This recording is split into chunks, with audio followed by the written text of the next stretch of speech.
ሻሎም ሻሎም ሻሎም ቤተሰብ እግዚአብሔር አምላክ ሰላም ጸጋና ክርስቶስ ምስኩልሁም አንሐሁም ሰላሐዲኔ ሎም ድማ ሓደ ቃል ክንካፈሊና ሎም ድካፈሎ ቃል ቀልስና መሰብ አይኮነን ድብልዩ ኢየሱስ ቆይታዩ መጽሐፍ ቅዱስ ከምዚ ብል ኤፌሶን ምዕራፍ 6 ጥቅስ 12 እትቀልስና ምስሕልቅነትን ስልጣናትን ምስናይ ጸልማት ገዛእታ ዓለምን ምስ መናፍስቲ እከይን ኣብ ሰማያት ይምበር ምስጋ እንደምን አይኮነንሞ ንፍሕሶ ሰይጣን መቃወም ምእንተ ክትክእሉሲ ኩሉ አጽዋር አምላኽ ልበሱ ረይ ሕዋት መጽሐፍ ቅዱስ ብንጹር ይቆሚጡልና ቅልስና ምስጋ እንደምን አይኮነን ግን ብስጋ እንደምን ይኻት ቅልስ ዝመጽእ ብስጋ እንደምን ይትፈተና ዝመጽእ ብስጋ እንደምን ይትባስ ዝመጽእ ብኡ እንኳን ተመጸ ናትና ምላሽ ነቲ ጉዳይ ግን ምስጋ እንደምን ክኸውን የብሉን ይሲ ምስጋ እንደምን ክኸውን የብሉን ንምንታይ ምክንያቱ ንሕና ስጋውያን አይኮንናን ንሕና መንፈሳውያን ኢና መንፈሳውያን ስለዝኾንና ኩሉ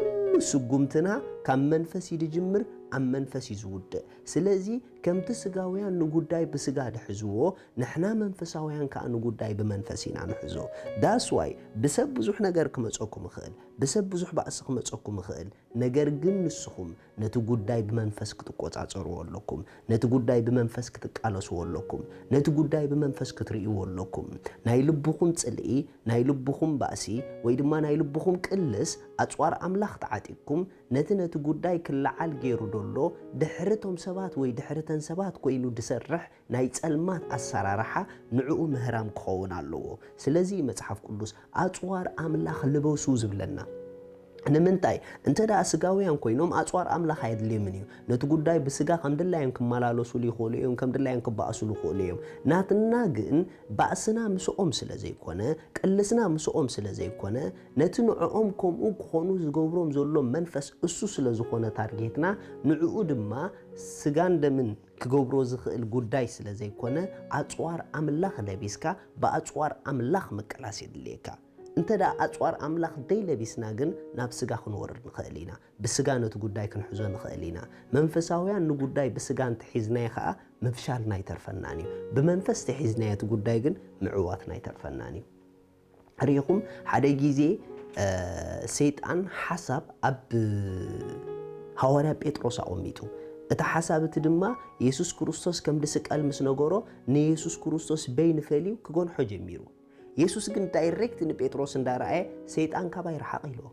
ርኢኹም ኢየሱስ ሰይጣን ካባይ ረሓቕ ድብሎ ዘሎ ንጴጥሮስ አይኮነን ጴጥሮስ ሰይጣን አይኮነን ነገር ግን ኢየሱስ ሰይጣን ካባይ ረሓቕ ድብሎ ዘሎ ካብ ኣፍ ዮሴፍ ካብ ኣፍ ጴጥሮስ ድወፅእ ዝነበረ ቃል ኣብ እምርኡ ተቃል ደቆመጠ ሰይጣን ምዃኑ ፈለጥ እዩ ነቲ ቃል ካባይ ረሓቕ ድብሎ ዘሎ ከምቲ ኣምላኽን ቃሉን ሓደ ዝኾኑ ሰይጣንን ቃሉን ከዓ ሓደ እዩ ስለዚ ነቲ ቃል ዳይሬክት ዝማጎቶ ነይሩ ማለት እዩ ንጴጥሮስ ግን ሓቂፍዎ እዩ ስለዚ ኣሕዋት ኩሉ ግዜ ኣብ ዙርያኹም ብዙሕ ነገር ከጋጥመኩም ይኽእል እዩ ሓንቲ ግን ክትጥንቀቕዋ ዘለኩም ዳይሬክት ምስ ሰባት ትጉዳይ ኣይትሓዝዎ ምስቲ ነቶም ሰባት ክትስእ ዝገብሮም ዘሎ መንፈስ ትጉዳይ ሓዝዎ ስለዚ መጽሐፍ ቅዱስ ቀልስና ምስ ስጋ እንደምን ኣይኮነን እግዚአብሔር ይባርኽኩም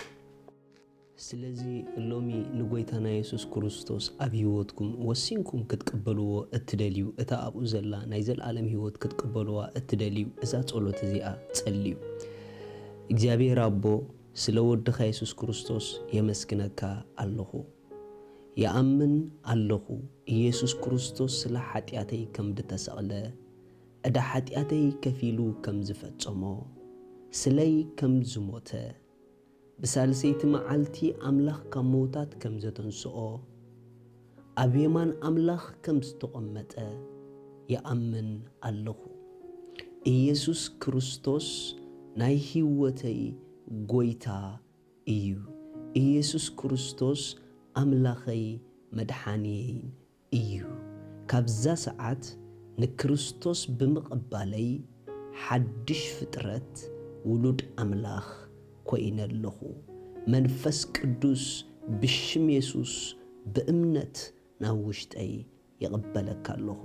አሜን እዚኣ ጸሎት ድጸለኹም ብጣዕሚ ቋሓጎሰኩም በዚ ታሕቲ ዘሎ ኣድራሻና ኮንታክት ግቡርና ይኹም ሰድለይኩም ሓገዝ ክንለኸልኩም ኢና ሻሎም